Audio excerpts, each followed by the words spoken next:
मेरी एक नई वीडियो में, जिसमें बात करने वाला स्पोर्ट अथॉरिटी ऑफ इंडिया ने निकाली है बहुत ही अच्छी अपॉर्चुनिटी फॉर द लॉयर्स, और ये स्पेशली उन लॉयर्स के लिए जो कि अभी बहुत ही फ्रेशर्स हैं, उनके लिए काफ़ी अच्छी अपॉर्चुनिटी बन सकती है।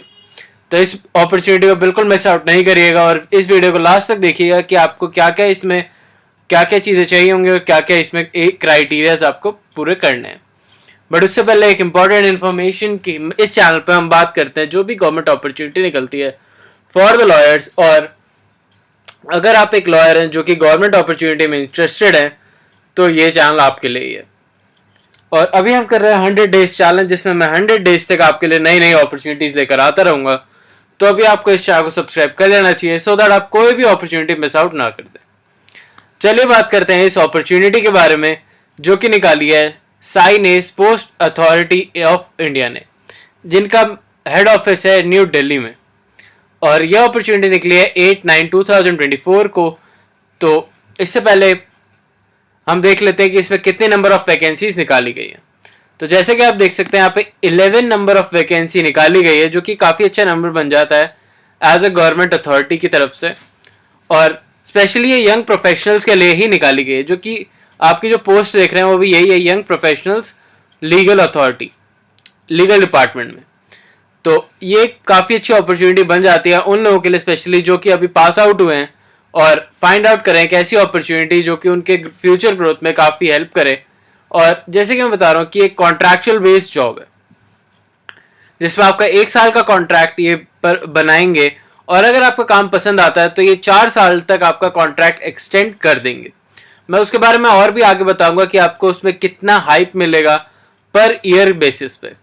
बट उससे पहले मैं ये बताना चाहूँगा कि अगर आप एक कॉन्ट्रैक्चुअल बेस्ड जॉब भरते हैं और आप ये काम करते हैं तो इसका एक्सपीरियंस आपके परमानेंट जॉब की अगर कोई भी एप्लीकेशन भरेंगे तो उसमें इसका एक्सपीरियंस बहुत ही अच्छा हाइप आपको दिला सकता है। तो इन बातों को ध्यान आप जरूर रखिएगा। अगर आप ऐसी अपॉर्चुनिटीज़ में इंटरेस्टेड हैं तो आपको कॉन्ट्रैक्चुअल बेस्ड जॉब भी करनी चाहिए। अब देख लेते हैं डेट ऑफ ओपनिंग और डेट ऑफ क्लोजिंग इसमें साफ साफ दे रखी है एप्लीकेशन फॉर्म की।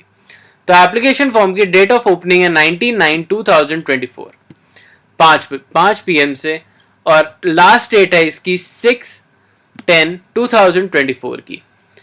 तो अगर आप इस अपॉर्चुनिटी को भरना चाह रहे हैं या फिर भरने का सोच रहे हैं तो आपको 6/10/2024 शाम 5 बजे से पहले पहले इस अपॉर्चुनिटी को भर देना है। और आपको ये जरूर ध्यान रखना है कि आप इस टाइम से पहले पहले भर दें, वरना इनके अगर क्लोजिंग टाइम, एप्लीकेशन टाइम बंद हो गया तो आप इस अपॉर्चुनिटी को मिस आउट कर देंगे। मैं आपको बता दूंगा कि आप इसे कैसे भर सकते हैं, और साथ ही साथ में डिस्क्रिप्शन में लिंक भी दे दूंगा, आप वहां पे जाके इसे चेकआउट कर सकते हैं और जल्दी से जल्दी इसको भर सकते हैं। चलिए देख लेते हैं कि इसमें आगे और क्या कहा गया है।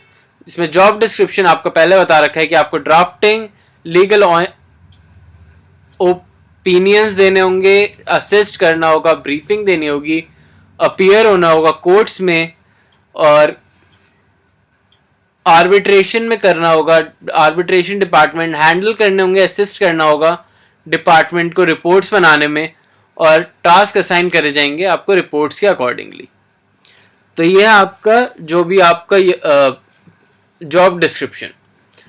और अब देख लेते हैं कि एलिजिबिलिटी में इन्होंने क्या क्या रखा गया।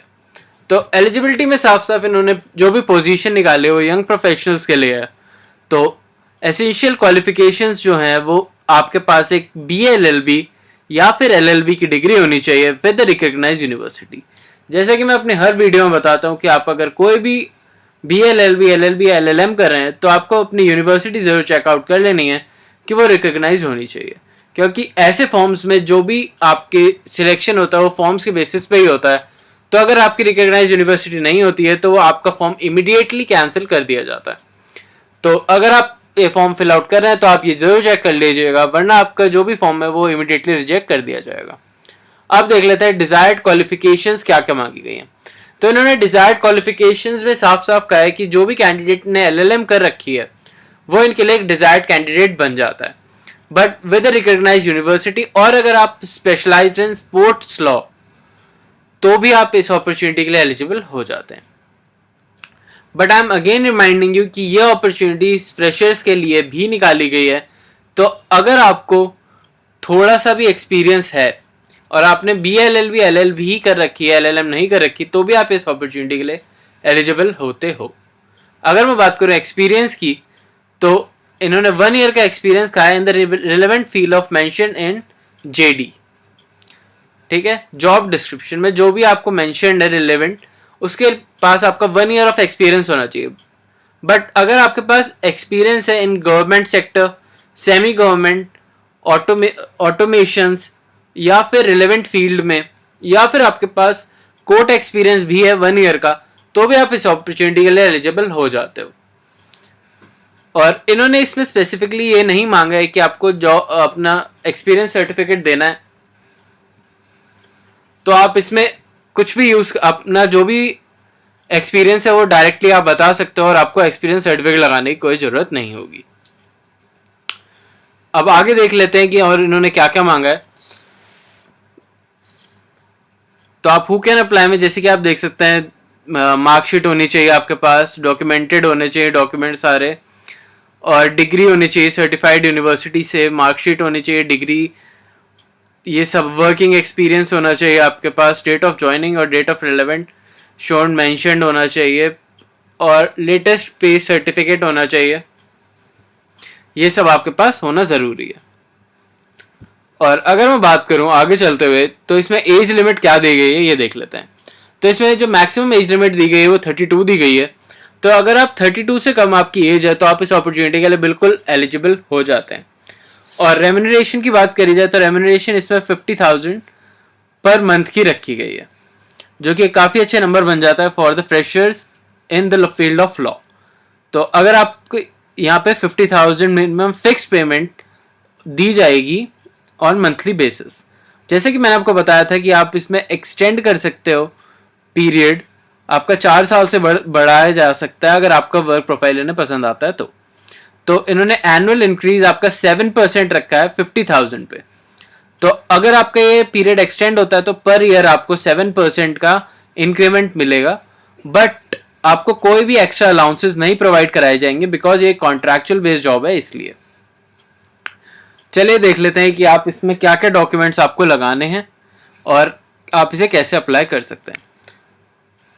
तो मैंने आपको लास्ट डेट के बारे में ऑलरेडी मेंशन कर दिया है, इन्होंने फिर दोबारा से लिख रखा है यहाँ पे।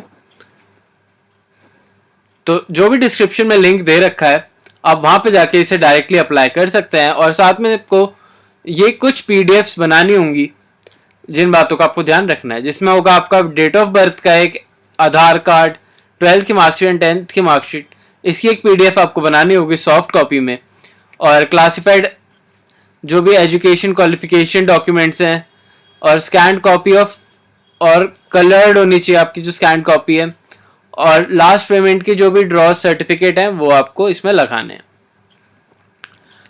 तो ये सारे डॉक्यूमेंट्स आपको लगाने होंगे इस अपॉर्चुनिटी को फिल आउट करने के लिए। और अगर आपको कोई भी प्रॉब्लम आती है इस अपॉर्चुनिटी को फिल आउट करते टाइम तो आप मुझे कमेंट्स में जाके जरूर पूछिएगा, मैं आपकी हेल्प करने की पूरी कोशिश करूंगा। तो I am again reminding you कि हम कर रहे हैं 100 डेज चैलेंज, जिसमें मैं 100 डेज तक आपके लिए नई नई अपॉर्चुनिटीज लेकर आता रहता हूँ और नई नई जॉब्स की वीडियो भी।